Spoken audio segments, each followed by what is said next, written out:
Hello everyone. My name is Timothy Cahill, and I'm here today to talk to all of you about smoking.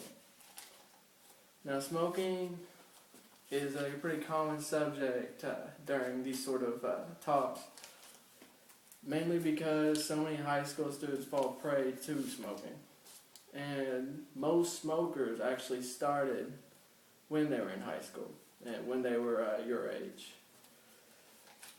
Smoking usually starts for a couple reasons. This can start because of peer pressure. Maybe your friends or people you know smoke, or maybe the people that you see are cool in class, and maybe that you know that they smoke, and you think that you can be friends with them if you smoke. Or sometimes it's done rebelling from parents. Maybe you know your parents don't like smoking in general, and as a way of getting back at them for anything, you may start smoking. Smoking affects you guys in several ways. Like I said, tobacco use and smoking primarily begins in smokers when they're in high school. Typically, by the age 16, high schoolers are already smoking, or people who have smoked have said that they started around the age of 16. So you guys are right in that age slot to where you're dealing with the choices and decisions that will influence the rest of your life, and this is one that you just don't want to make. 5% of high schoolers say that they're going to continue smoking. Most high schoolers feel like, most of you guys feel like that, you're just smoking for right now. You feel that, it's just a thing that you're going to do in high school to make some friends and, to hang out with other people. But in a couple years, you'll quit. By the time you're out of high school, you'll be done with it. Actually, 95% of people in high school say that they're going to quit in 5 years. But 75% of those same high schoolers are still smoking 7 to 9 years later. Smoking is very addictive, and convincing yourself that you're going to quit in a couple of years just is not a good thing to do. Because once you start, it's very hard to stop.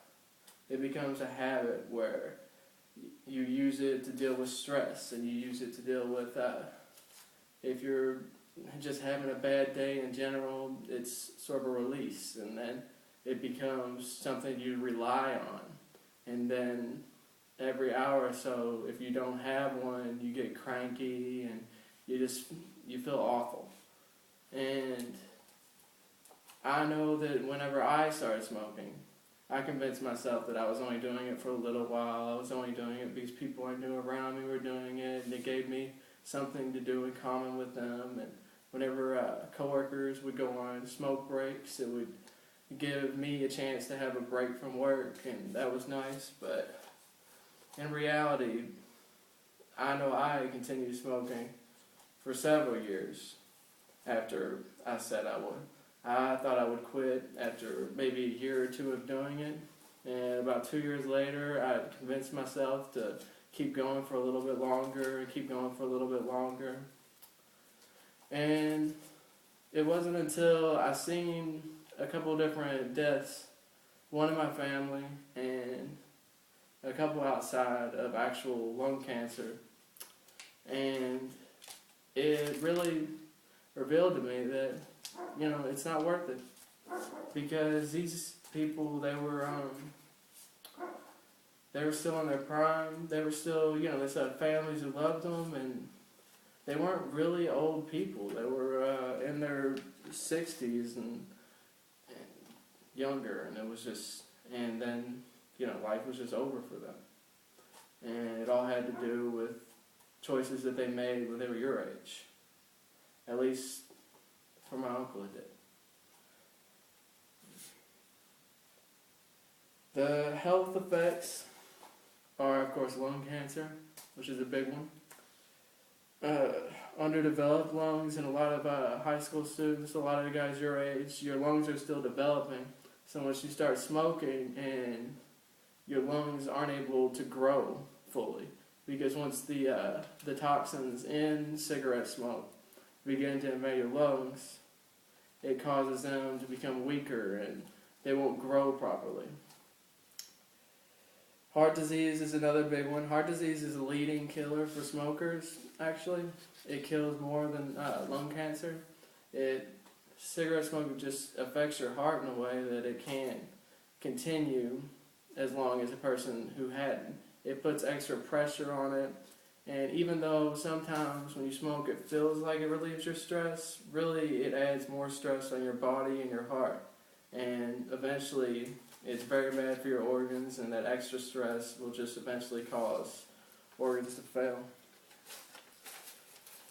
Other effects, of course, are yellow teeth. I know I've had to go to the dentist at least twice a year to go and get my teeth cleaned, and by the time I come in, I always have to have a very thorough cleaning. Well, before, when I smoked, I always had to have a very thorough cleaning because of the yellow that the smoking had turned my teeth. And it would turn it that way just in 6 months, where my teeth would go from being white to being yellow, even with regular brushing and flossing and everything. It smells bad. You don't notice it when you smoke, but after you quit, someone walks in smoking, you can just smell it, and they smell a little bit worse than the average person. And it's just, it's not something that you want to smell like. It's not, you don't want to have, nasty teeth, and you don't want to smell bad when you come into a room. You don't want that to be the first impression someone gets from you.